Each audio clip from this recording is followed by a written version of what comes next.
stres gara-gara habis makan. Ada juga orang-orang yang stres jadi makan. Tapi ada juga orang yang stres jadi nggak makan. ada juga ya? Karena ketika kita makan, makanan yang kita telan itu masuk ke dalam saluran pencernaan, dan di saluran pencernaan itu kita sebutnya sekarang otak kedua, sehingga apa-apa yang kita makan bisa mempengaruhi mood kita. Pada stres akut, nafsu makan ditekan. Kalau ada yang ngomong stress eating itu apa?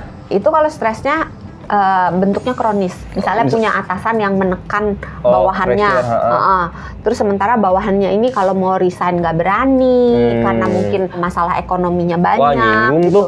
Stress eating itu kan orangnya makan terus tidak kenal waktu, tidak kenal pilihan makanan yang sehat. Jadinya kalau orang sering makan makanan nggak sehat, potensi untuk sering makan makanan nggak sehat yang lagi lebih banyak karena kuman jahatnya jadi banyak.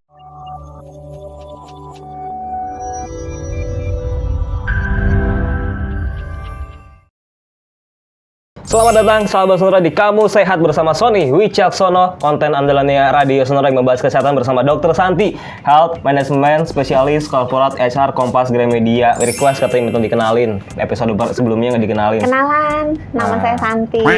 Sapa dulu sahabat Sonora yang lebih. Halo sahabat Sonora, dimanapun yang sedang menonton maupun mendengarkan, mudah-mudahan semuanya sehat dan bahagia selalu. Kaget, kenapa? Stres sabar ya, dong. Dek, sabar. Stres apalagi gaji udah diputusin. Enggak, dompet tipis. Kurang vitamin. Iya, jadinya nggak makan. Vitamin D, nggak makan jadinya. Gini nih, kalau nggak makan bisa stres nih. Makan yuk. Ayo. Mau makan apa? Tapi soal makanan ini bisa bikin kenyang sama bikin stres juga loh, Dok. Iya nggak sih?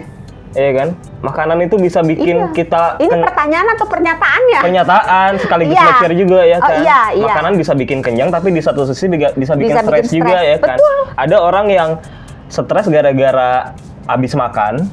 Ada juga orang-orang yang stres jadi makan. Tapi ada juga orang yang stres jadi nggak makan. ada juga ya? Ayo, sahabat Sonora, ya kan? Emang apa sih, masih nggak ngerti hubungan stres sama makanan? Kenapa bisa berhubungan gitu loh? Karena ketika kita makan, makanan yang kita telan itu masuk ke dalam saluran pencernaan, dan di saluran pencernaan itu kita sebutnya sekarang otak kedua. Beneran loh ini, iya. Jadi otak pertama yang di jidat, di kepala gitu kan. Otak kedua di perut. Jadi nanti ada komunikasi antara perut dengan otak yang berjalan secara lewat apa? WA, Telegram. Komunikasi. Signal apaan? Kan ada ya sekarang kan ya. Aplikasi itu buat perpanjang SIM, Signal. Ada aplikasinya. Nanti editor tolong ya, aplikasi Signal ya. Ini Signal bukannya yang kayak Telegram gitu ya? Nggak tahu apaan. Enggak, baru tahu, nggak ada tuh. Bukan ya? Tuh nggak ada. Nggak ada yang tahu ya kalau gitu salah. Ya udahlah pakai Line aja kalau sekarang kan pakai Line.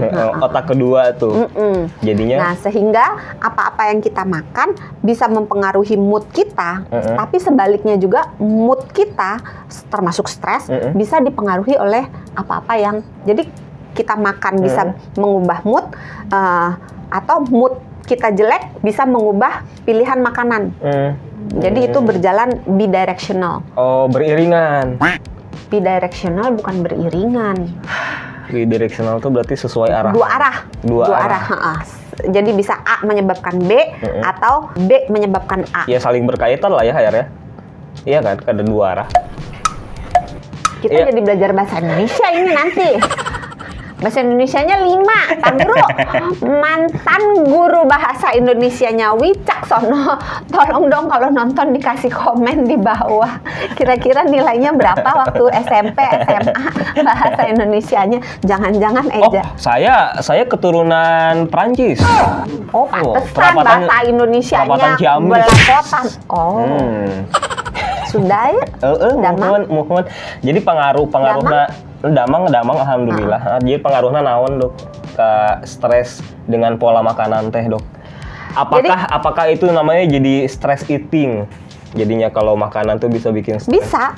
Jadi Pengaruhnya? ketika kita lagi stres nih, ada hormon-hormon stres yang keluar.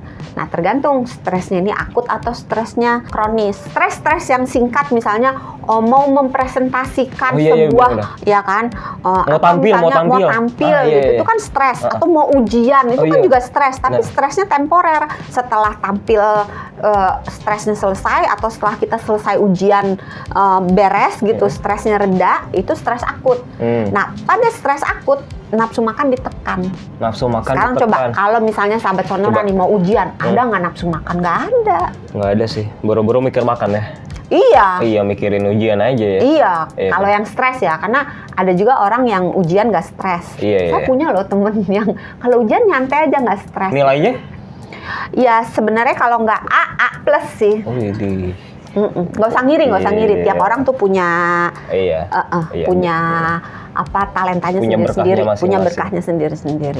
Jadi apa tadi soal makanan dan stres? Kalau stresnya akut biasanya nafsu makan tuh ditekan dengan sendirinya, karena ketika kita stres akut itu yang keluar itu hormon yang epinefrin, namanya adrenalin. Nah, hormon ini menekan nafsu makan. Nah, kalau ada yang ngomong stress eating itu apa? Itu kalau stresnya bentuknya kronis.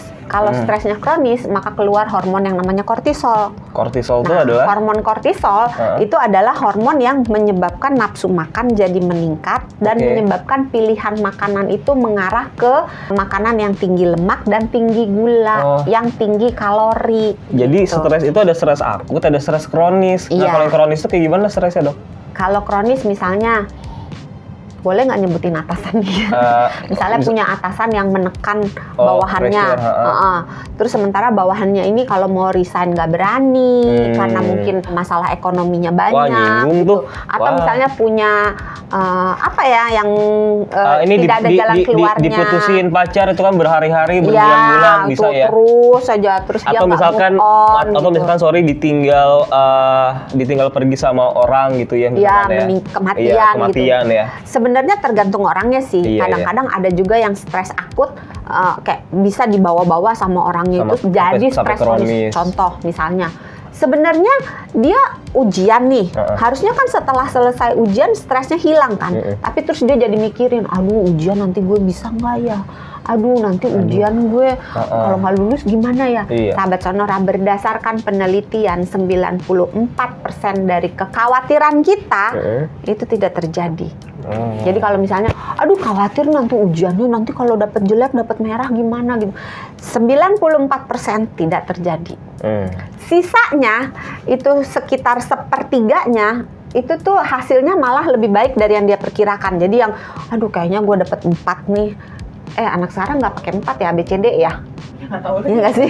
Pokoknya gue dapet merah nih, ternyata dia dapetnya bagus gitu. Jadi intinya orang-orang yang sering memikirkan di luar kendali mereka akhirnya jadi stres yang akut, yang berkepanjangan kronis, akhirnya memicu hormon kortisol dan akhirnya makan. Stress eating lah akhirnya. Bahayanya apa Dok kalau stress eating, gimana ciri-cirinya? Stress eating itu kan orangnya makan terus tidak kenal waktu, tidak kenal pilihan makanan yang sehat. Akibatnya orangnya jadi gemuk. Iya. Kalau gemuk maka resiko-resiko berbagai penyakit, diabetes, resistensi insulin, diabetes, sindrom metabolik, darah tinggi, timbangan stroke, penyakit jantung, obesitas, timbangan naik kan. Iya, kolesterol naik, stroke, kolesterol naik, asam urat naik, sebut aja semuanya ada. Memang benar, penyakit jantung. Nggak bisa lari.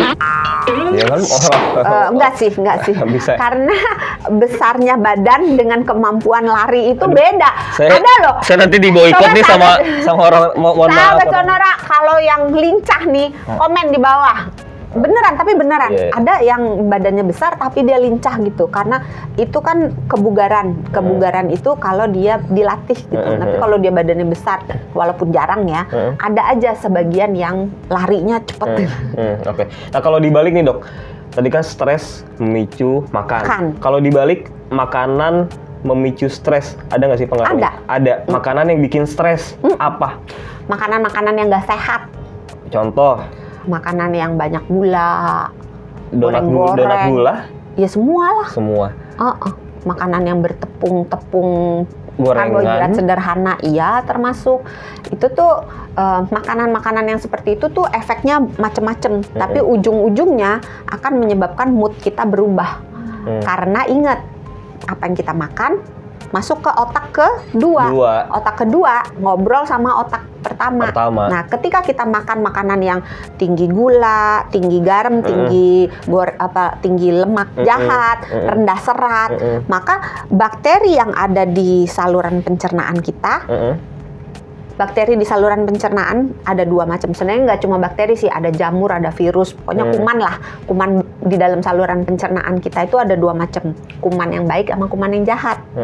Kuman yang baik doyannya makanan-makanan yang sehat, serat, sayur, buah. Kuman yang jahat demennya makanan yang yaitu yang di jajanan banyak. Oh, berarti si kuman jahat ini lebih banyak nih di tubuh saya nih. Kalau sering makan makanan kita makannya nggak sehat, maka si kuman jahatnya karena dikasih makan yang nggak sehat, kuman jahatnya juga berkembang biaknya semakin banyak. Iya beneran, ini beneran loh, nggak bercanda. Jadinya kalau orang sering makan makanan nggak sehat, potensi untuk sering makan makanan nggak sehat yang lagi lebih banyak karena kuman jahatnya jadi banyak. Nah, kuman jahat ini bisa minta dalam tanda kutip ke otak kita untuk nyari makanan buat dia.